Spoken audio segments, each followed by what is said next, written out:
$1 trillion is a lot, but I think what they're looking for by 2035 is really juice up that market cap to 8.5 trillion.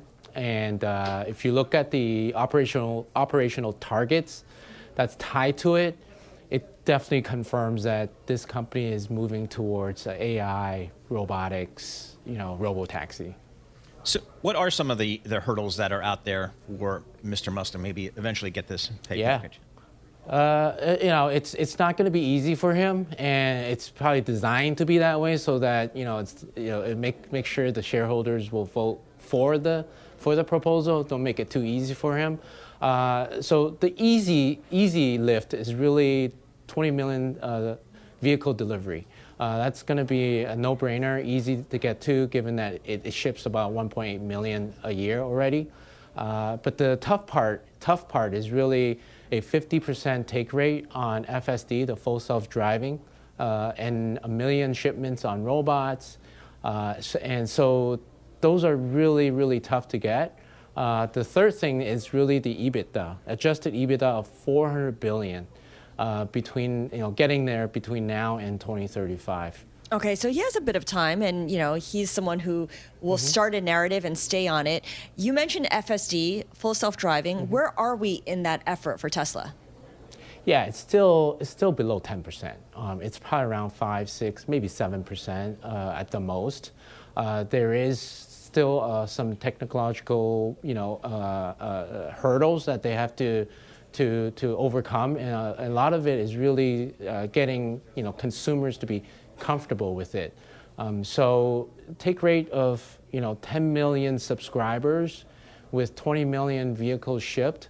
It looks like a stretch, but it needs it because the margin for FSD is much higher than vehicle production. Potential margins for robotaxi, it's much greater than selling cars. So to get to the 400 billion, he really needs to really focus on the AI capability of the company. Hey, Steve, since Elon Musk has left Doge, do we have any idea how much time he is actually spending at Tesla? Oh, good question. Yeah, my impression is he's probably spending close to 100% of his time. Not only based on this news where he's actually laying out a plan for Tesla, but look, he also had a very successful launch at SpaceX recently. So the impression is that he's full on in managing his companies. And I like that question, Paul, because we know that Elon Musk has previously been an activist in urging the board to come up with a new pay package for him. He kind of suggested that maybe he could move on and do AI somewhere else and do robotics somewhere else. Yeah, I think from my perspective, I don't think he's going to go anywhere. This is still his baby. I think so. It's just empty threats.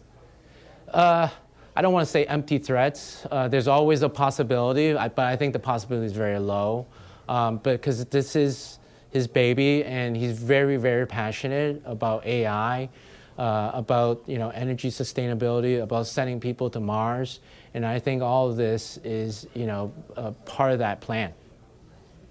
So let's get back to some nuts and bolts here. They got to compete against China, and they're not. That's tough. Yeah. Number one. Number two, we had some really disappointing delivery numbers, sales numbers out of Europe here. So just the day-to-day near term seems pretty challenging. Yeah, and also don't forget the $7,500 EV tax credit in the U.S. actually is going away at the end of September. It is going to be pretty challenging for the industry, 6 to 9 months between now and 9 months from now. It is going to be very challenging. I think one bright spot, if you heard BYD, one of the dominant Chinese automaker, is actually ratchet back their forecast, sales forecast. That actually tells us that maybe the cutthroat pricing competition in China may be slowing down, and that would be positive for Tesla and the rest of the industry.